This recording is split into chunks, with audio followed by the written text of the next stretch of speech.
আমার আজকের রেসিপি রেশমি জামাইয়াদুরি পাটিসাপটা পিঠা। এই পাটিসাপটা পিঠাগুলো দেখলেও যেমন চোখ জুড়িয়ে যায়, আবার খেলেও কিন্তু মনটা একদম ভরে যায়।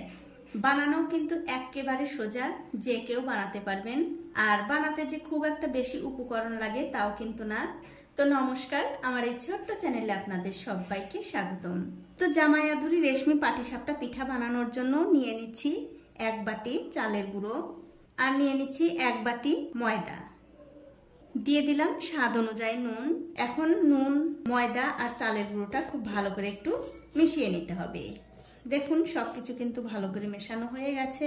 এখন এর মধ্যে উষ্ণ উষ্ণ গরম জল দিয়ে খুব সুন্দর একটা ব্যাটার আমাদের তৈরি করে নিতে হবে। তবে বন্ধুরা, খুব একটা বেশি কিন্তু গরম দুধ দেওয়া যাবে না। আপনাদের হাতে যেমন সয়, মানে তার থেকেও একটু কম গরম দুধ কিন্তু দিতে হবে। দুধটা দিয়ে খুব ভালো করে এরকম করে আগে মাখিয়ে নিতে হবে। প্রায় 3 থেকে 4 মিনিট এরকম করে মাখিয়ে নেবেন, তাহলে পাটিসাপটাগুলো একদম নরম তুলতুলে হবে। আর এমনিতেও হবে, যেহেতু এর মধ্যে ময়দা দেওয়া আছে, তার জন্যও কিন্তু এই পাটিসাপটাগুলো একদম নরম তুলতুলে হবে। এখন আমি এর মধ্যে অল্প অল্প করে দুধ দিয়ে খুব সুন্দর একটা ব্যাটার তৈরি করে নেব। দেখুন অল্প অল্প করে দুধ দিয়ে খুব সুন্দর একটা ব্যাটার কিন্তু আমি তৈরি করে নিয়েছি। এখন আমি এর মধ্যে দিয়ে দিচ্ছি 2-3 চামচ চিনি। বন্ধুরা, যেদিন আপনারা এই পাটিসাপটাটা বানাবেন সেদিন কিন্তু অবশ্যই একটা কথা মনে রাখবেন, এই পাটিসাপটার ব্যাটারের মধ্যে কিন্তু আগেই খুব একটা মিষ্টির পরিমাণ বেশি দেওয়া যাবে না। যদি মিষ্টির পরিমাণ এই ব্যাটারের মধ্যে বেশি হয়, তাহলে কিন্তু পাটিসাপটাগুলো প্যানে আটকে যাওয়ার সম্ভাবনা থাকে।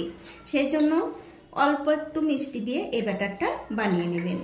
আমি এই চিনির সঙ্গে এই ব্যাটারটা আবার খুব ভালো করে মিশিয়ে নেব। দেখুন সবকিছু দিয়ে এই ব্যাটারটা কিন্তু আমি খুব ভালো করে মিশিয়ে নিয়েছি। এটা কিন্তু হয়ে গেছে। আর এই ব্যাটারটা কিন্তু বন্ধুরা খুব একটা মোটা করা যাবে না, একটু কিন্তু পাতলাই করতে হবে। দেখুন এই ব্যাটারটা কিন্তু ঠিক এরকম হবে। আর এটা কিন্তু বলে দেওয়ার কিছু নেই, এটা শুধু দেখে দেখে বুঝে নিতে হবে এই ব্যাটারটা আমি কিভাবে বানিয়েছি। ব্যাটারটা কিন্তু একদম রেডি হয়ে গেছে। এখন একটা ঢাকা দিয়ে 10-15 মিনিট রেখে দেব। এখন আমি পাটিসাপটার পুরটা বানিয়ে নেব। তার জন্য একটা কড়াইতে দিয়ে দিলাম একটা নারকেল কোড়া, তার সাথে দিয়ে দিচ্ছি খেজুরের পাটালি গুড় আর একটু দুধ। এবারে গ্যাসের ফ্লেমটা মিডিয়ামে রেখে দুধ, গুড় আর এই নারকেলটা খুব ভালো করে জাল দিয়ে নিতে হবে। যতক্ষণ না এই দুধটা শুকনো শুকনো হচ্ছে ততক্ষণ কিন্তু রান্না করে নিতে হবে। দেখুন দুধ আর নারকেলটা কিন্তু আমি খুব ভালো করে রান্না করে নিয়েছি। আর দেখতেই পাচ্ছেন দুধটা কিন্তু অনেকটা শুকিয়ে গেছে।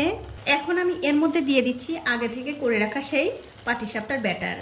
পাটিসাপটার ব্যাটারটা যদি এই পুরের মধ্যে দেওয়া যায়, তাহলে এই পুরটা একটু মাখো মাখো হবে, খেতেও ভালো লাগবে। আবার যখন আপনারা পাটিসাপটার মধ্যে পুরটা ভরবেন তখনও কিন্তু দিতে সুবিধা হবে। তার জন্য অবশ্যই একটুখানি পাটিসাপটার ব্যাটার দিয়ে এই পুরটা রান্না করে নেবেন।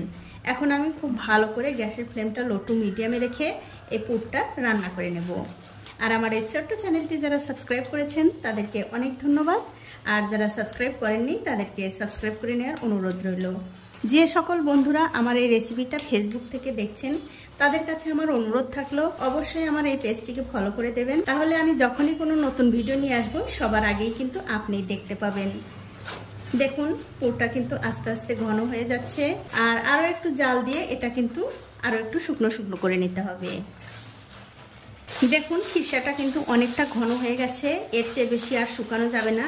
এখন আমি গ্যাসের ফ্লেমটা বন্ধ করে দিয়ে এই খিসাটা অন্য একটা পাত্রে তুলে নিচ্ছি। এবারে যে ব্যাটারটা আমি ঢেকে রেখেছিলাম তার উপর থেকে ঢাকাটা তুলে নিচ্ছি। তুলে নিয়ে এই ব্যাটারটা আমি আবার একটু ভালো করে নাড়াচাড়া করে দেব। আর এখান থেকে একটুখানি ব্যাটার আমি অন্য একটা বাটিতে নিয়ে নিচ্ছি। তার কারণ হচ্ছে আমি যেহেতু রেশমি পাটিসাপটা বানাবো, তার জন্য একটু কালার দরকার। কালারফুল হলে একটু দেখতেও ভালো লাগে, বাচ্চারাও ভীষণ পছন্দ করে, আবার যাকে খাওয়াবেন সেও কিন্তু ভীষণ পছন্দ করবে। আর জামাই তো প্রথম দেখাতেই খুশি হয়ে যাবে। এর মধ্যে দিয়ে দিলাম আমি একটু ফুড কালার। এখন এই কালারটা খুব ভালো করে এই ব্যাটারের সঙ্গে মিশিয়ে নিতে হবে। দেখুন কালারটা কিন্তু আমি খুব সুন্দর করে এই ব্যাটারের সঙ্গে মিশিয়ে নিয়েছি। এখন দেখতে পাচ্ছেন আমি একটা বোতল নিয়েছি, আর এই বোতলের ক্যাপটা আমি এরকম করে একটু গরম করে ছিদ্র করে নিয়েছি। এতে করে যখন পাটিসাপটা পিঠাগুলো আপনারা বানাবেন তখন কিন্তু ভালো হবে। এখন এই ব্যাটারটা আমি এই বোতলে ভরে নেব। তারপর এই বোতলের ক্যাপটা ভালো করে বন্ধ করে এবারে চলুন পাটিসাপটাগুলো বানিয়ে নিই। পিঠাগুলো বানানোর জন্য গ্যাসের চুলায় একটা আমি কড়াই গরম করতে দিয়েছি। কড়াইটা যখন হালকা একটু গরম হয়ে আসবে তখন এই কড়াইয়ের মধ্যে একটুখানি সাদা তেল ব্রাশ করে দিতে হবে। তারপর গ্যাসের ফ্লেমটা একদম লোতে রেখে যে ব্যাটারটা আমি বোতলে ভরে রেখেছিলাম সেই ব্যাটারটা খুব সুন্দর করে এই কড়াইয়ের চারিদিকে একটু এরকম করে দিয়ে দিতে হবে। আর অবশ্যই কিন্তু এখন গ্যাসের ফ্লেমটা একদম লোতে থাকবে। তারপর একটুখানি ব্যাটার একটু একটু করে এরকম করে কড়াইয়ের চারিদিকে টপটা করে দিয়ে দিতে হবে, তাহলে এই পাটিসাপটাগুলো দেখতে ভালো লাগবে। যদি দেখেন কড়াইটা বেশি গরম হয়ে গেছে তখন কিন্তু গ্যাসের ফ্লেমটা বন্ধ করে দিয়েও এই কাজটা আপনারা করতে পারেন। আর বন্ধুরা একটুখানি সুন্দর করে দেওয়ার চেষ্টা করবেন, তাহলে কিন্তু জামাইকে যখন এই পিঠাটা দেবেন জামাই কিন্তু দেখেই খুব খুশি হয়ে যাবে, খাওয়া তো দূরের থাক। দেখুন একটু একটু করে ব্যাটার কিন্তু আমি দিয়ে দিলাম। এবারে কিছুক্ষণ অপেক্ষা করব এর উপর দিয়ে শুকিয়ে আসার জন্য। দেখুন এই ব্যাটারের উপর দিয়ে কিন্তু শুকিয়ে গেছে একদম কিন্তু নিশ্চিত করে তারপরে এই সাদা ব্যাটারটা দিতে হবে। নিশ্চিত বলতে আমি বলছি যে যখন দেখবেন এই রঙিন ব্যাটারটা একদম শুকিয়ে গেছে তখনই কিন্তু এই সাদা ব্যাটারটা দিতে হবে। সাদা ব্যাটারটা দিয়ে দেওয়ার পর এরকম করে একটু ঘুরিয়ে ঘুরিয়ে ছড়িয়ে দিতে হবে, তাহলে ব্যাটারটা পাতলা হবে, পাটিসাপটাগুলো খেতে ভালো লাগবে আবার দেখতেও সুন্দর লাগবে। এবারও আমি কিছুক্ষণ অপেক্ষা করব এই সাদা ব্যাটারটার উপর দিয়ে শুকিয়ে আসার জন্য। কিছুক্ষণ পর যখন দেখবেন সাদা ব্যাটারের উপরেও শুকিয়ে গেছে তখন এই যে খিরসাটা বানিয়ে রেখেছি সেই খিরসাটা ঠিক এক সাইডে এরকম করে দিয়ে দিতে হবে। আর বন্ধুরা এই পাটিসাপটাগুলো কিন্তু বানানো একেবারে সোজা, কোনো ঝামেলা নেই। অনেকেই বলেন যে পাটিসাপটা প্যানে আটকে যায়। আমি আজকে আপনাদের যেভাবে পাটিসাপটার ব্যাটারটা করে দেখিয়েছি এই রেসিপিটা ফলো করে যদি আপনারাও পাটিসাপটা বানান তাহলে কিন্তু প্যানে একটুও আটকে যাবে না। দেখুন খিরসাটা কিন্তু আমি দিয়ে দিলাম। এবারে একটা খুন্তি দিয়ে খুব সাবধানে এই পাটিসাপটাটা ভাজ করে নিতে হবে। দেখুন প্যানে আটকা তো দূরের কথা, মানে ভাজি করা যাচ্ছে না, তার আগেই কিন্তু এই কড়াই থেকে উঠে আসছে।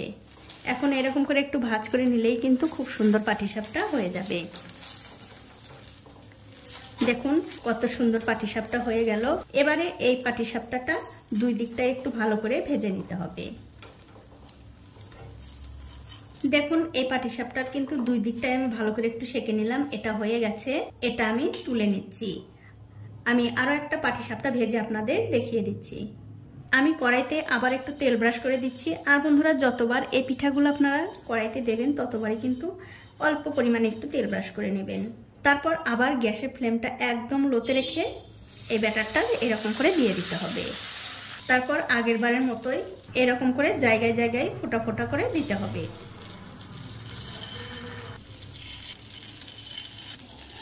এটা যত সুন্দর করে দেবেন পাটিসাপটাগুলো দেখতেও কিন্তু তত সুন্দর লাগবে। আমি যেভাবে দিতে চাইছি সেভাবে হচ্ছে না, আপনারা চেষ্টা করলে কিন্তু এর চেয়ে ভালো করেও দিতে পারবেন। আবারও আমি কিছুক্ষণ অপেক্ষা করব এর উপর দিয়ে শুকিয়ে আসার জন্য। কিছুক্ষণ পর যখন দেখবেন উপর দিয়ে শুকিয়ে গেছে তখন এক হাতা সাদা ব্যাটার দিয়ে দিতে হবে। তারপর আবার ঘুরিয়ে ঘুরিয়ে এই ব্যাটারটা ছড়িয়ে দিতে হবে। তারপর আবারও অপেক্ষা করব এর উপর দিয়েও শুকিয়ে আসার জন্য।